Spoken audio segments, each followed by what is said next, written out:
Welcome, friends. Today we will discuss how to deal Pakistan effectively. Now, आप में से कुछ लोग सोचेंगे कि ये टाइटल क्यों? पाकिस्तान से भी क्या डील करना है? अगर करना है तो कोई टफ क्वेश्चन पूछो, चाइना से कैसे करना है, किसी और किस कंट्री से कैसे करना है, why Pakistan? But at the end of the video you will definitely agree कि नहीं, इसकी चर्चा करनी बहुत जरूरी है. Listen now, we will discuss.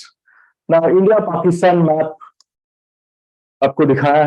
Next, अगर आप देखेंगे कि सर आपने कहा अभी कि पाकिस्तान और इंडिया इन दोनों के रिलेशंस ठीक नहीं है. Yes, it is true, but at the same time please remember, मैंने कहा कि पाकिस्तान ही इंडिया का सबसे बड़ा फॉरेन पॉलिसी चैलेंज आज तक रहा है.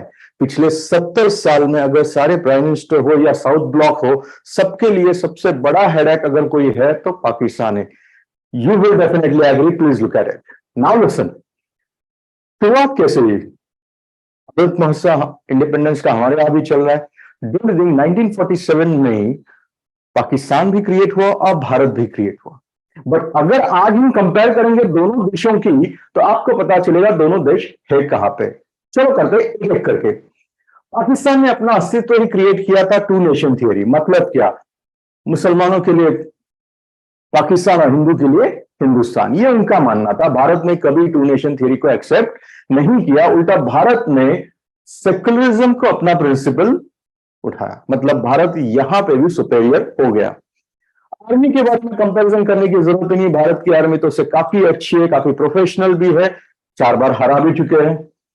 इकोनॉमी वाइज अगर देखेंगे तो भारत की इकोनॉमी 3.5 मतलब 3.5 ट्रिलियन के आसपास है, तो इनकी सिर्फ 336 बिलियन. मतलब भारत की इकोनॉमी पाकिस्तान से 800% ज्यादा है.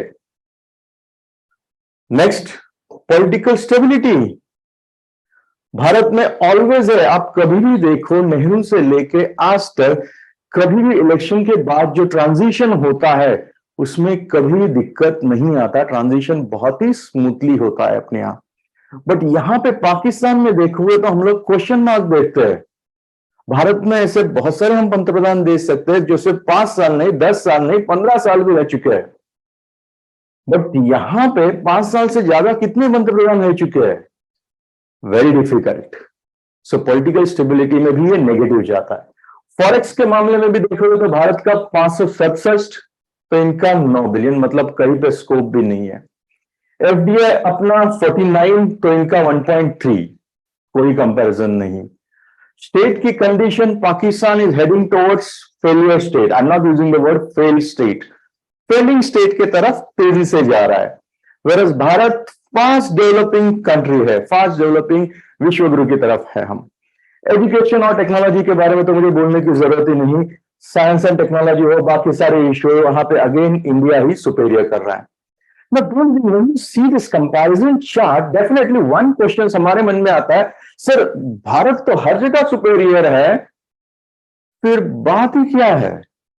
फिर आप ये जो बोल रहे हैं कि चैलेंज है, ऐसा क्यों? ऐसा इसलिए, आगे देखते हैं. एक, डूइंग भारत और पाकिस्तान के बीच में काफी इश्यूज है. For example Kashmir, Siachen, Sir Creek, Indus water, Tulbul, बहुत सारे इश्यूज है. दिन आता है क्वेश्चन, किसी सॉल्व क्यों नहीं होते? सॉल्व करने के लिए इच्छा भी होनी चाहिए, और इच्छा एक साइड की होके फायदा नहीं होता. अगर एक साइड झगड़े पे अड़ी रहे तो आप क्या करोगे? भारत ने कितनी भी कोशिश की, बट सामने वाला भी तो तैयार होना चाहिए. रादर भारत और पाकिस्तान का इश्यू ऐसा हुआ है कि परसिस्टेंट हॉस्टिलिटी, मतलब सालों से चलता हुआ एनिमिटी है दोनों में. आई थिंक ऐसा कोई और रहेगा तो तमिल सिंहलीज हम देखते हैं, या फिर जूश और अरब इसमें देखते हैं कि फाइट करते ही जा रहे हैं. ऑब्वियसली इसमें भारत की कोई गलती नहीं है. नेक्स्ट, तो फिर आता है इसमें सोल्यूशन क्या है? 3 सॉल्यूशंस जो मुझे लगते हैं. एक वॉर, दूसरा इकोनॉमिक, तीसरा डायलॉग. मतलब क्या? एक तो फाइट करो, हटा दो. दूसरा उसे कंटेन करो. तीसरा निगोशिएट करो या कंसीड करो. कंसीड तो हम किसी हाल में करेंगे नहीं. Let us see one by one. Now war possible है क्या? अरे वॉर तो ऑलरेडी पाकिस्तान के साथ 4 बार हो चुका है. 1948, 65, 71, 99. 71 में तो पूरा सर्जरी हो चुका है, नया कंट्री क्रिएट हो चुका है। रिसेंटली मोदी सरकार ने भी सर्जिकल स्ट्राइक किया है, एंड चारों Wars initiated by Pakistan, but चारों बार पाकिस्तान हार चुका है। यू में से सर कि हारने के बाद भी क्यों चर्चा?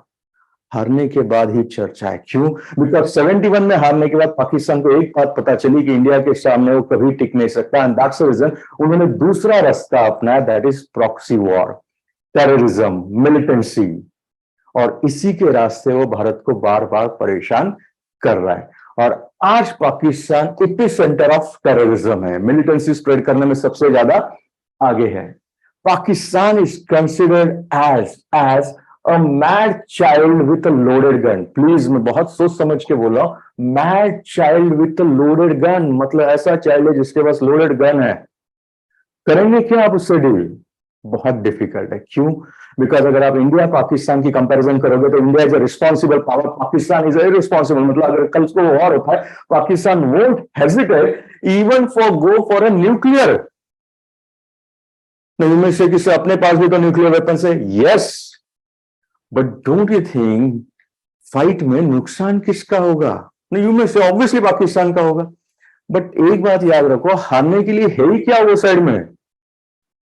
प्लीज, भारत एक बहुत तेजी से उभरती अर्थव्यवस्था है, बहुत अच्छा चल रहा है अपने यहाँ, तो why should you waste our time and resources and energy और something like this?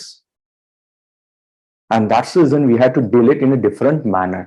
Then comes the question कि 70 साल से क्या कोई भी डील नहीं कर सका? करने की कोशिश हर हो चुकी है, बट एक इशू आता है और वही इशू आज भी कायम है, और वो है आर्मी। पाकिस्तान की आर्मी ही सबसे बड़ा इश्यू है, क्योंकि पाकिस्तान की आर्मी वॉर चाहती या नहीं चाहती मुझे पता नहीं है, बट वो पीस भी नहीं चाहती। और पीस क्यों नहीं चाहती उसका कारण है, बिकॉज मोस्ट ऑफ टाइम सत्ता में वो डायरेक्टली होते हैं या इनडायरेक्टली होते हैं, बट पाकिस्तानी आर्मी के बगैर कुछ नहीं चलता। मतलब पाकिस्तानी आर्मी वहां का इलीट है। और पाकिस्तानी आर्मी ये सब कैसे दिखाती है? पाकिस्तानी आर्मी ये सब दिखाती है कि हम हैं, इसके वजह से ही देश सिक्योर है। हमेशा इंडिया को एक थ्रेट करके दिखाओ और अपना पावर कंटिन्यू करो, दैट्स इट। इसलिए वॉर सॉल्यूशन हो सकता है क्या? मुझे नहीं लगता कि वॉर सॉल्यूशन है। दूसरा सॉल्यूशन है सर ट्रेड। यस, कैसे? ताइवान और चाइना के बीच में भी रिश्ते खराब है, चाइना इंडिया में भी बहुत सारे डिफरेंसेस है, बट स्टिल अगर आप देखेंगे तो दोनों में ट्रेड भी काफी अच्छा है। मतलब ट्रेड की वजह से, इकोनॉमिक की वजह से रिलेशन इंप्रूव होने में काफी सारे आसार होता है। अगेन क्वेश्चन आता है, फिर क्यों नहीं हुआ?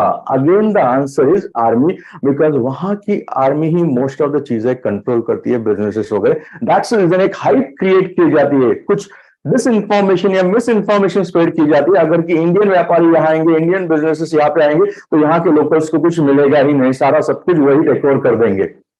भारत ने तो एमएफएन का स्टेटस भी दिया था उन्होंने, बदलों में उन्होंने क्या दिया? कुछ नहीं। रादर नेबर से ट्रेड करना दोनों के लिए फायदे का सौदा है, बट पाकिस्तान इसमें ज्यादा इंटरेस्ट नहीं लेता। तो बचता है तीसरा ऑप्शन, और तीसरा ऑप्शन एक ही है, वो है डायलॉग। बिकॉज रास्ता तो निकालना है, और रास्ता भारत को ही निकालना पड़ेगा। तो रास्ता जो मुझे लगता है वो है डायलॉग। कैसे? एक ऑप्शन है बैक चैनल डिप्लोमेसी, जो शशि थरूर साहब ने कहा था। कैसे? कि reaching to those countries which have leverage with Pakistan, मतलब पाकिस्तान का जिनके साथ अच्छा रिलेशन है, उसमें यूएस है, सऊदी है, यूएई है, इवन चाइना के साथ भी हम रिलेशन अच्छे करके उसका बेनिफिट यहां पे ट्रांसफर कर सकते हैं, उसमें कुछ गलत नहीं है। In international relations no one is permanent friend और enemy, what matters is national interest. Listen, ये सारे बड़े कंट्रीज, चाइना हो या यूएसए है, क्यों पाकिस्तान को वैल्यू देते हैं? उसका एकमात्र कारण है वो पाकिस्तान है, इसलिए नहीं है। पाकिस्तान कहां लोकेटेड है, इसलिए। पाकिस्तान से आपको सेंट्रल एशिया में भी जाना आता है, मिडिल ईस्ट जहां ऑयल रिच रिसोर्सेस है, चाइना, रशिया, ये साइड, और नीचे south Asia. That itself means Pakistan एक ऐसी जगह है जो स्ट्रेटेजिकली बहुत इंपॉर्टेंट है, एंड दैट्स रीजन बड़े कंट्रीज भी इसे छोड़ना नहीं चाहते। तो इंडिया को क्या करना चाहिए? जो अच्छे रिलेशन से उसका लिवरेज यूज करना चाहिए। दूसरा, रिजम्पशन ऑफ डायलॉग्स होना चाहिए। आई एग्री कि डायलॉग कंटिन्यू होते हैं, सोल्यूशन आने की बात भी होती है, बीच में कुछ ना कुछ टेररिस्ट एक्टिविटी या कुछ होता है, आगे भी ऐसा करने की वो कोशिश करेंगे। but still dialogue should continue. Third, मुझे लगता है पीपल टू पीपल कॉन्टैक्ट्स होना जरूरी है। एग्जाम्पल, भारत और पाकिस्तान के बीच में क्रिकेट स्पोर्ट्स को बढ़ावा दे दो, मूवीज, आर्ट्स, वहां के स्टूडेंट्स, वहां टूरिज्म इंडिया में प्रमोट करो।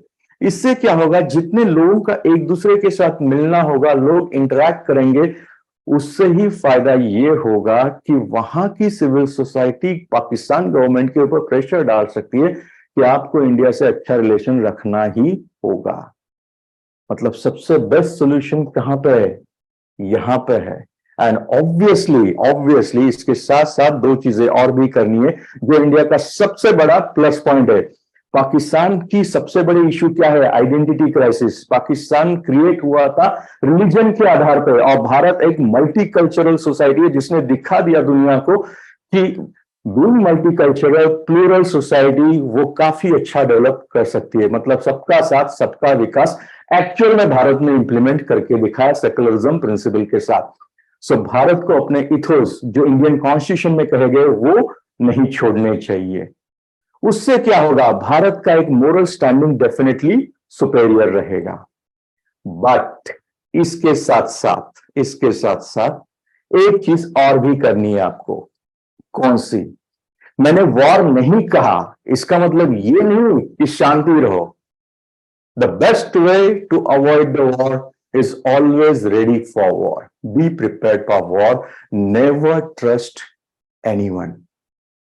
Enemy तो नहीं, फ्रेंड्स को भी नहीं, पाकिस्तान को तो कभी नहीं। शांति हम चाहते हैं, बट अगर कुछ वॉर हो तो डेफिनेटली उसके लिए भी तैयार होना जरूरी होता है। सो बेस्ट वे क्या होता है वॉर अवॉइड करने के लिए? Always be ready for war.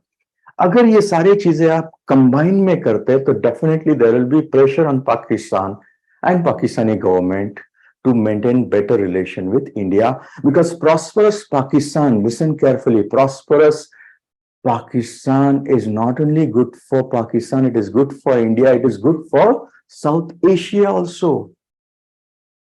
That's all. I hope ये वीडियो आपको अच्छा लगा होगा। अच्छा लगा तो लाइक, शेयर एंड सब्सक्राइब कीजिए। Thank you very much.